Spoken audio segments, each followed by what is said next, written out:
प्यारे छात्रों नमस्कार। आज हम पढ़ेंगे क्लास 12 की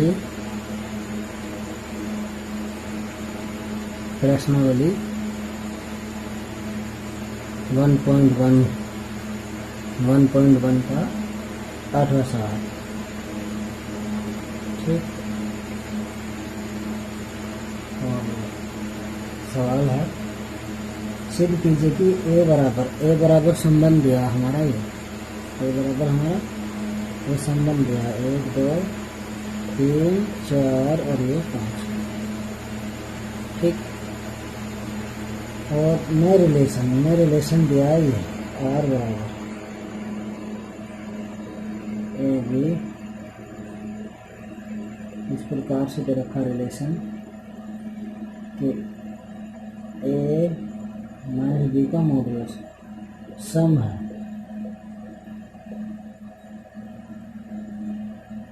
ठीक, ये रिलेशन दिया है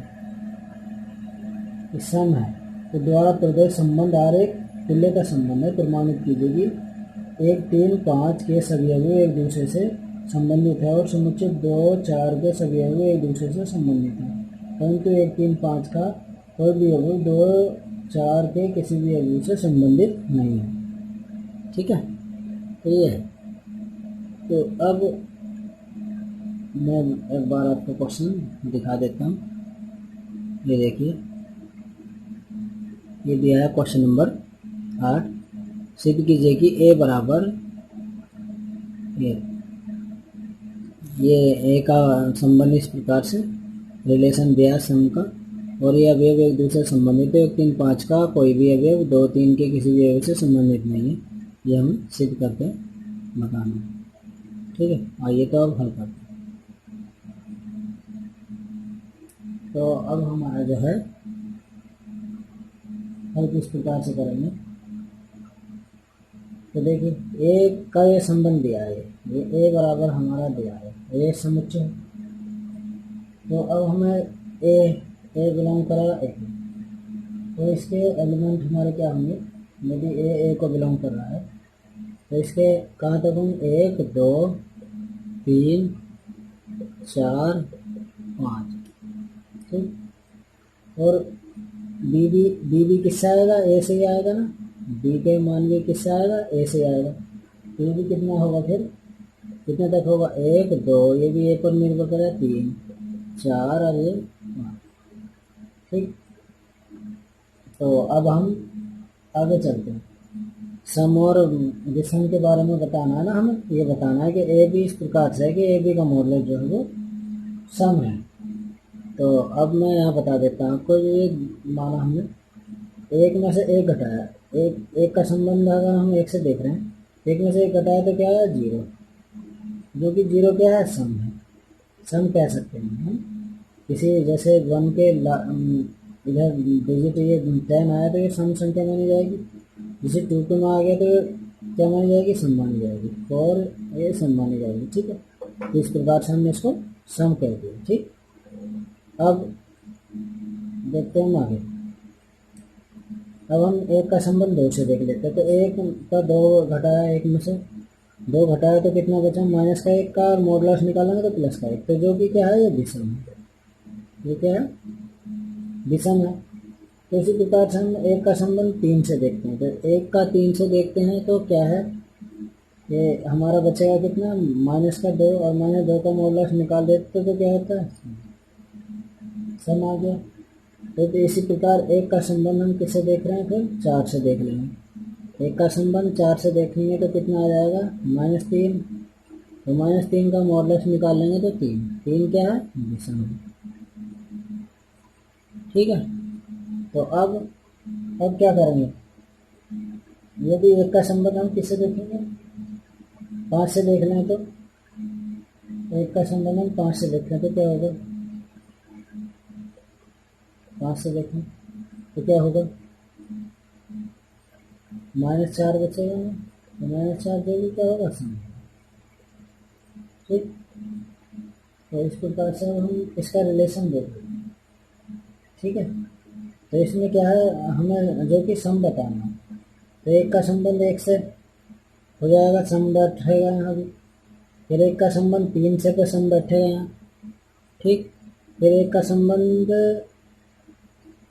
5 पे ना, 5 पे सम बैठेगा, एक का संबंध 5 पे बैठेगा, ठीक। उसी प्रकार हम फिर 2 से निकाल देंगे। 2 का संबंध 1 से देखेंगे, यानी कि हम 2 में से 1 घटा के देखेंगे तो 1 बच जाएगा, तो जो भी क्या विषम बचेगा, तो 2 में से फिर 2 घटा के देखेंगे 0, जो कि सम होगा, ठीक। तो इसी प्रकार से हमें संबंध रिलेशन निकाल देना है, रिलेशन बताना है, ठीक है।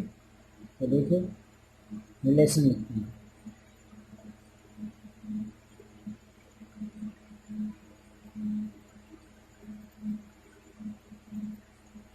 तो रिलेशन आर, रिलेशन आर लिख रहा है ना, ठीक। तो 1 का संबंध 1 से देखा हमने, है ना, सभी तो बता नहीं ना हम। 1 का संबंध 3 से मिला हमें, और फिर मिला हमें 1 का संबंध 5 से, ठीक। तो इसी प्रकार अब 2 का 1 में से घटाया तो 2 में से घटाया, 1 विषम बैठा था, नहीं बैठा तो 2 में से 2 घटाएंगे तो 0 आ जाएगा, कहना मतलब 2 का संबंध 2 से, ठीक। और 2 का संबंध फिर किससे बैठा, 3 से नहीं बैठा, 3 में से 2 घटाया, 1 बचेगा नहीं, तो ऐसा 3 में संबंध 4 से। तो मैं लिख देता हूँ, आप इस प्रकार से चेक कर लेंगे, मैंने बता दिया आपको। 2 का संबंध 4 से, और 2 का संबंध 4 से, और अब 3 का संबंध देखेंगे। 2 का इन्हीं से बैठा बस, 3 का संबंध 1 से, और 3 का संबंध फिर 3 से, और हमारा बैठ जाएगा 3 का संबंध 3 से हो गया, और फिर बैठेगा 3 का संबंध हमारा 4 से नहीं बैठेगा, तो 3 का संबंध 5 से बैठेगा, और फिर 4 का संबंध 2 से बैठ जाएगा, 4 का संबंध 4 से होगा, और फिर 5 का संबंध 1 से होगा, और फिर 5 का संबंध 3 से होगा, 3 से भी होगा, 5 में 3 में 2 बच जाएगा, सम होगा, और 5 का संबंध 5 से भी होगा, ठीक। ये मैंने लिख दिया, ठीक है।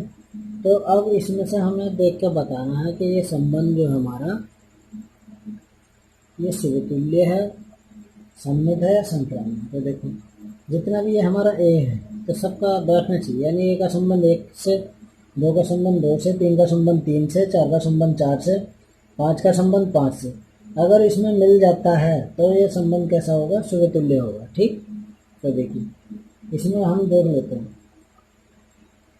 1 का संबंध 1 से है इसमें, फिर 2 का संबंध 2 से भी इसमें है, ठीक। ये हम किसके लिए निकाले हैं, समतुल्य के लिए। 3 का संबंध 3 से भी यहाँ है, 4 का संबंध यहाँ 4 से भी है, ये बात 5 का संबंध यहाँ 5 से भी है, तो ठीक। तो अतः ये संबंध कैसा है, ठीक है। अब एक को भी लिख सकते हैं, एक चूंकि 1 का संबंध 1 से है तो हम क्या दिखा देंगे, रिलेशन 1 का रिलेशन 1 से है तो समतुल्य ऐसे भी लिख सकते हैं, मगर हम सभी चेक करेंगे इसमें, ठीक। तो अब क्या करा हमने, ए अतः संबंध आर क्या होगा, आर समतुल्य है, आर समतुल्य, आर समतुल्य, ठीक। ठीक है, तो ऐसे ही हम सममित के लिए चेक करेंगे। अब इस संबंध हमारा सममित है या नहीं है तो उसके लिए चेक करते हैं, इसको मिटा देता हूँ।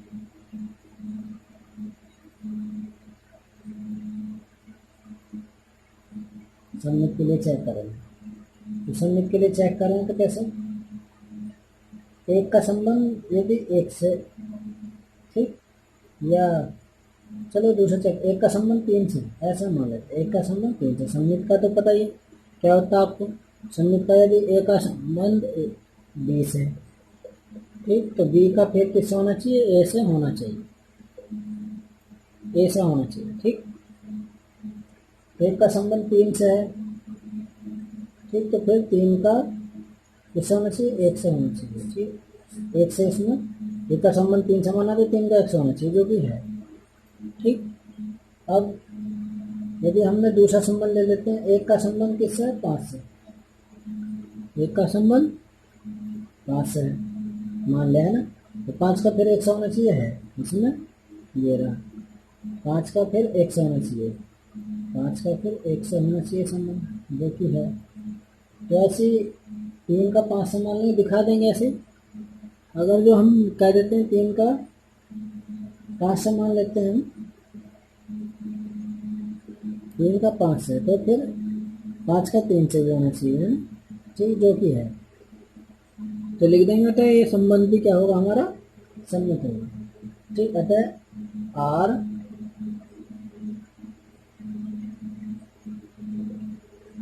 सम्मित है, सम्मित संबंध है ना।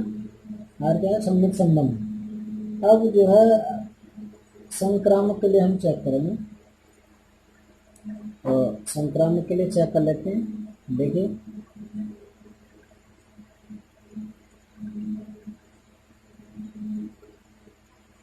संक्रामक के लिए चेक कर रहे हैं अब हम।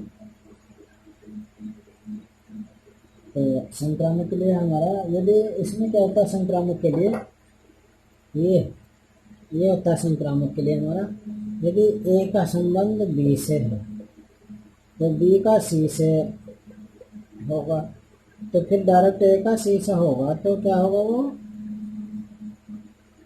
संबंध हमारा संक्रामक होगा। ठीक, तो एक आध का मैं लिख देता हूँ इसे। यदि ए का संबंध 5 से है, ठीक, तो फिर 5 का मान ले 3 से, तथा 5 का 3 से है।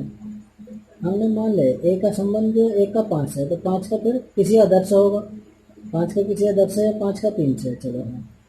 ठीक, तो फिर क्या होगा हमारा संबंध, हमारा 1 का डायरेक्ट फिर 3 से होना चाहिए, 1 का डायरेक्ट 3 से होना चाहिए। तो देखो है क्या नहीं, 1 का डायरेक्ट 3 से है। ठीक, तो ऐसे हम एक दो चेक कर लेते हैं, फिर लिख देंगे। तो अब हम इसमें देख रहे हैं 1 का 3 से है, यहाँ ये चेक कर लो, 1 का 3 से है, तथा 3 का किसी अदर से देख लो, 3 का किसी अदर से देख लेंगे हम। तो 3 का किसी के साथ हो रहा है, 1 का 3 से तो ले लें, तो 3 का किसी 3 का 5 से है ना, यहाँ देख लेते हैं। तो 3 का 5 से है ना, 3 का संबंध 5 से है कि नहीं है, 3 का संबंध 5 से है ना। ये पहले में लिया गया था गलत, कोई बात नहीं, ये रहा उधर, 3 का संबंध 5 से है। तो फिर अब हमारा क्या है, डायरेक्ट 1 का संबंध 5 होना चाहिए, तो डायरेक्ट 1 का 5 होना चाहिए। फिर तो ये देख लेते हैं हम कहाँ पर है, 1 का 5 से है नहीं, 1 का 5 से है। ठीक है, तो ये एक दो कंडीशन आप इस प्रकार से चेक कर लेंगे। तो अब ये संबंधी, अब हम इसे क्या कह सकते हैं, तो आर संक्रामक भी है, संक्रामक भी, अतः संक्रामक भी। ठीक, तो आर तीनों है, आर जो हमारा तीनों है। ठीक, आर तीनों है, तो देखो मैं मिटा देता हूँ।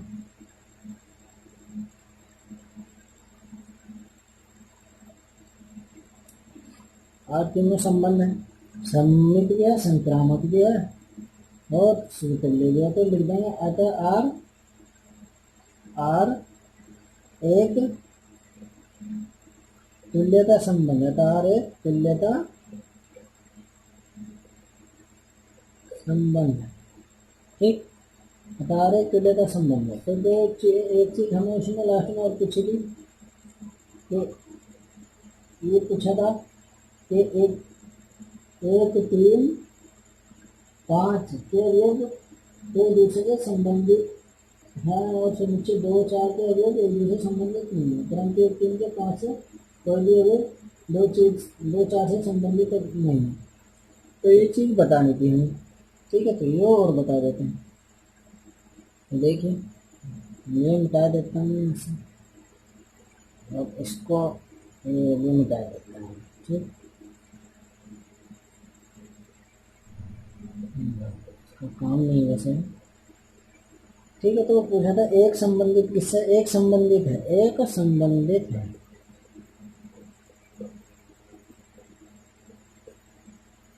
एक किससे संबंधित है, एक किस किस से संबंधित है, एक 1 से भी संबंधित है, एक 3 से भी संबंधित है।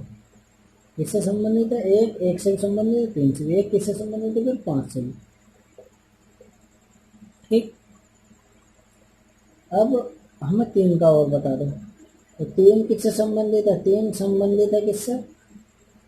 तीन किस किससे संबंधित है ये देख लेते हैं। तीन किस किससे संबंधित है? एक से संबंधित है। फिर तीन किससे संबंधित? तीन से भी संबंधित है और तीन पाँच से भी संबंधित है। ठीक, तीन पाँच से भी संबंधित हमारे यार। फिर को पाँच का पता करा आपने। पाँच, पाँच किससे संबंधित है? पाँच भी इन एक से भी संबंधित है, तीन से भी और पाँच से। ठीक, अब दो चार का पूछ रहा है। दो क्या? दो संबंधित है किससे? दो तो यहाँ किससे संबंधित है? दो से। और दो केवल चार से, और किससे संबंधित नहीं है दो। ठीक, दो किससे संबंधित? दो से और चार से। ठीक, और चार किससे संबंधित है? चार संबंधित किससे है? चार दो से संबंधित है यहाँ, और चार चार से संबंधित है। चार यहाँ दो से संबंधित है और चार से। ठीक, ये हमने बताया। ठीक है, धन्यवाद।